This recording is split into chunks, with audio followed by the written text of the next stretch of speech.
Hola, ¿qué tal? Hoy quiero hablarte de algo especial. La creatividad que tenemos todos los seres humanos es un potencial enorme para generar nuevas realidades. Pero también hay que tener cuidado en qué ambientes estamos para poder crear y hacerlo bueno. Quiero hablarte de cómo la creatividad puede estar asociada al mal cuando no tenemos al Espíritu Santo de Dios en nuestro corazón. Las tentaciones llegan a diario, siempre han existido y nos van a tocar a todos, cristianos o no cristianos, somos tentados a diario. Pero cuando lleguen las tentaciones, que te encuentren ocupado en las cosas de Dios. No hay nada más peligroso y no hay territorio más fértil para que la tentación llegue y destruya que un ambiente de desocupación. Es decir, cuando dejamos de ocuparnos en lo que realmente el Señor nos ha llamado a hacer. Y quiero ponerte un ejemplo de la Biblia. Está en el libro de Segunda de Samuel, en el capítulo 11. Es un personaje maravilloso de quien siempre se habla en la Biblia, del rey David. Un personaje tremendamente ejemplarizante, porque tenía el corazón parecido al del Señor. Pero también cometió muchas equivocaciones y Dios utilizó esas equivocaciones para procesarlo, para fortalecerlo y llevarlo a ser un hombre cada día mejor. Pero dentro de esas múltiples equivocaciones estuvo el poner su mirada en otra mujer que no era la de él, porque estaba en el lugar equivocado. ¿Cuánta gente está en el lugar equivocado cuando tiene que estar en su casa o en su ministerio o haciendo lo que realmente Dios le envió a hacer? Pero se desenfoca y el desenfoque trae pecado, el desenfoque trae dificultades y nos lleva entonces a crear ambientes de maldad, así de sencillo. David era un rey maravilloso, ejemplarizante porque había enseñado al pueblo de Israel a seguir al Señor. Pero esta vez fueron de campaña, dice en el libro de Segunda de Samuel, en el capítulo 11, nos están diciendo que en la primavera todos los reyes salían con su ejército a librar batallas. Pero esta vez David se quedó en la azotea mirando, ocioso, quería descansar. Cuando todo su ejército estaba luchando, él descansaba viendo hacia lo lejos y en ese momento, cuando miró hacia lo lejos, vio que había una mujer que se estaba bañando en otro lado. Enseguida la tentación tocó su corazón y su pensamiento y deseó a esa mujer llamada Betsabé. Como era el rey, tenía todo el poder para acceder a ella y la invitó, aún sabiendo, porque preguntó todo, que era una mujer casada con un hombre, un soldado llamado Urías. Ese soldado que estaba en la batalla ocupando el lugar que tenía que ocupar, el lugar que él no quiso porque se quedó en la azotea. David entonces la desea tanto que la manda a buscar y entra en adulterio con ella. La desea, la mira, la desea, porque su corazón no está ocupado en la guerra, su corazón está desocupado y tiende a mirar y a desear lo que no debe. Allí trae a Betsabé, tiene relaciones sexuales con ella y entra en adulterio. Luego, con el tiempo, se da cuenta de que Betsabé está embarazada. Como rey, acaba de cometer un pecado mucho mayor que el que cometería cualquiera. Entró en adulterio, pero era el rey el que tenía que poner el ejemplo y se acostó con la esposa de un soldado que sí estaba haciendo las cosas como debían hacerse. David inmediatamente sabe que tiene que remediar su falta, pero no va al arrepentimiento, sino que comienza a pensar, a maquinar, comienza a crear una oportunidad para deshacerse de ese pecado, para ocultarlo, para mentir. ¿Cuánta creatividad pone en funcionamiento el rey David? Mintiendo, creando situaciones para tapar una gran falta que había hecho y con eso tratar de lavarse sus manos. Lo que él no contaba era que Dios lo estaba viendo. Dios está en todas partes y ve a los buenos y a los malos, dice su palabra. Él por eso quiere que nos dediquemos a lo que realmente vale la pena, a buscarlo, a leer su palabra para fortalecernos, para que cuando las tentaciones lleguen, nosotros estemos tan ocupados que seamos capaces de abrazarnos al Señor. Aferrados al tronco, daremos buenos frutos.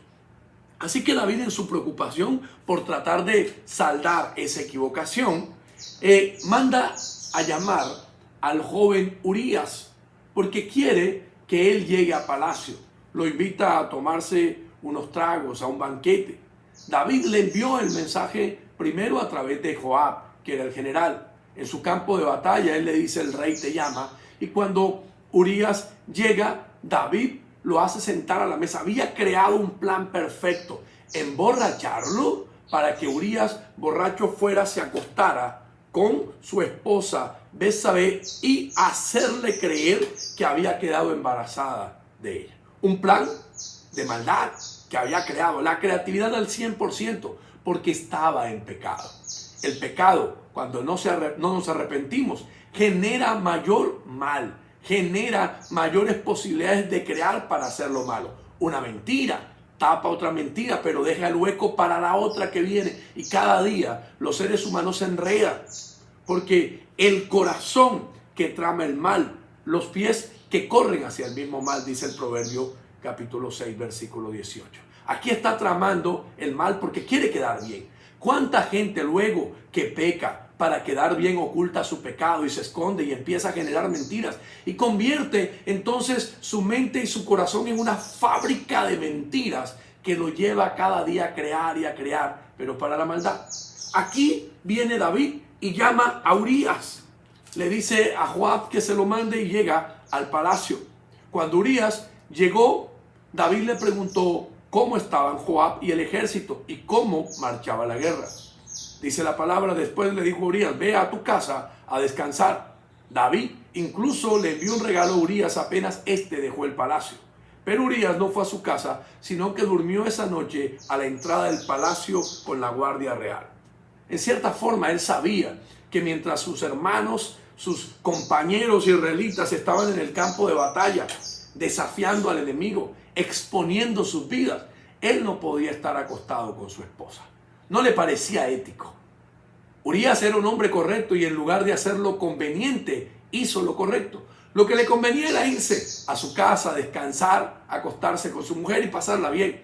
Pero lo correcto era devolverse al campo de batalla. Así que él durmió en el regimiento militar, en esa base que estaba en el palacio. Y al día siguiente, David se dio cuenta que no había podido llevar a cabo su plan. Entonces volvió a mandar a llamar a Urías. Lo sentó a la mesa, cenaron, se emborracharon y volvió a sugerirle. Pero Urías le dice: no, yo no puedo hacer eso. Es una falta de respeto que mientras mis compañeros están durmiendo en carpas y en el suelo, yo tenga que estar disfrutando eso. No me parece ético, rey. El rey David cada día se enredaba más al ver que no salían las cosas, porque el Señor estaba presente allí, aleccionándolo. ¿Cuánta gente se enreda en una mentira tras otra mentira porque creen que nunca lo van a descubrir? Pero el Señor saca de la oscuridad a la luz. Es importante que cuando pequemos, lleguemos a la presencia del Señor arrepentidos.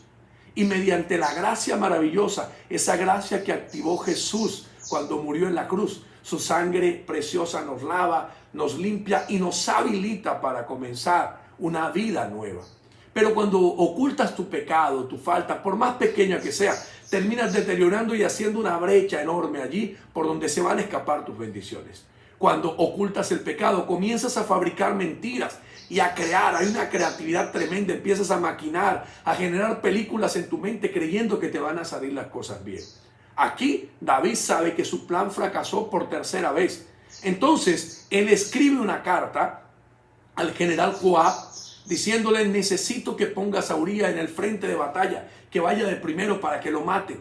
Había tramado el mal, había planificado hacer algo malo para quitar a Urías del camino y así limpiar su falta. ¿Cuántas personas se equivocan producto del miedo, del desespero, en lugar de reconocer su error? Cuando reconoces el error, el enemigo no puede entrar a señalarte y pierde autoridad sobre ti. Y eres un hombre que puede comenzar de nuevo, comenzar una vida nueva. El arrepentimiento te lleva a un cambio, a una transformación. Ocultar la verdad de las cosas cuando has hecho algo malo solo deteriora tu relación con Dios. David escribe la carta entonces al general Joab y le dice que lo ponga en el frente de batalla para que lo maten. Y envía esa carta con el mismo Urías al campo de la batalla. Qué descarado David, maquinó el mal. Qué creatividad para hacer el mal. No porque él fuera malo, su corazón estaba dañado por la mentira y por el pecado que fabricó otras situaciones más pecaminosas. Finalmente, Urías termina muerto en batalla y David creyó que había limpiado su culpa, que había tapado su falta. Tiempo después, Betsabé hizo duelo y regresó donde David y se casaron. Y ese hijo que nació un niño enfermo. Terminó muriendo, producto del pecado de un hombre y de una mujer. David creyó que nadie sabía, pero lo que menos se imaginaba era que el Señor lo habría de reprender a través del profeta Natán. David había cometido un pecado enorme, pero había generado más y más pecados porque no había sido capaz de reconocer su falta. Natán lo pone al descubierto cuando le dice: tengo un amigo que tiene muchas ovejas, pero en lugar de matar una oveja y comérsela de las que tenía, mató la única que tenía el vecino. ¿Qué crees que se debe hacer con él? Y David dijo: merece la muerte. Entonces Natán le dijo: así te dice Dios, tú mereces la muerte porque deseaste la mujer ajena y consumaste el pecado. David sabe que cometió pecado y ahí sí realmente se arrepiente, y cuando hay un arrepentimiento entonces comienza un proceso nuevo. Tan pronto hay arrepentimiento, entonces el Señor tiene misericordia de él y puede ser transformado. Todavía hay tiempo de que te arrepientas. Todavía hay tiempo de redireccionar tu camino si te has equivocado. Todavía hay tiempo de limpiar tu falta. Solo llega a la presencia del Señor y Dios, que es maravilloso, te limpiará, te sanará y te levantará. No tapes tu pecado con otra ofensa. El Señor conoce tu corazón y aunque te hayas equivocado, la mano bondadosa de papá te levantará y te restaurará. ¡Ánimo! El Señor quiere levantarte y restaurarte. ¡Ánimo! Solo dile: he pecado, pero quiero lavar mis culpas. Quiero volver a ti. Quiero ser un hombre, una mujer nueva. Yo oro por todas aquellas personas que han estado en tentación y por estar en el lugar equivocado han cometido pecado, para que el Señor pueda hoy liberarte de toda esa carga una vez que llegues arrepentido y con la firme convicción de que hay un Dios maravilloso que no está detrás de tu pecado, que está detrás de tu salvación, de tu sanidad y de tu transformación. Nos vemos la próxima con otro mensaje edificante. Chao, chao.